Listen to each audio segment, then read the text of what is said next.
हा काचेचा ग्लास आहे, याच्यामध्ये पाणी आहे, आपलं नॉर्मल पाणी आहे, याच्यामध्ये मी हा लिंबू टाकणार आहे।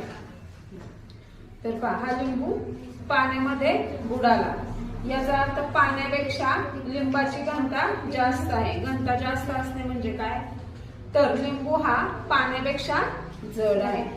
तर आता आपण काय करणार, याच्यामध्ये थोडं मीठ टाकू।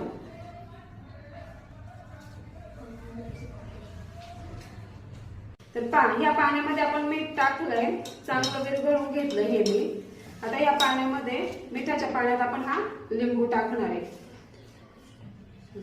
तर तुम्ही पाहू शकता, हा लिंबू काय झाला, तरंगला। पण असं का होतं, लिंबू मिठाच्या पाण्यामध्ये का तरंगतो, का तर मिठामुळे ह्या पाण्याला काय झालं, जडत्व निर्माण झालं। म्हणजे मिठामुळे पाण्याची घनता वाढली व लिंबाची घनता कमी झाली। त्याच्यामुळे जर मिठाच्या पाण्यामध्ये जर लिंबू टाकला तर तो पाण्यामध्ये बुडण्याच्या ऐवजी पाण्यावर तरंगतो।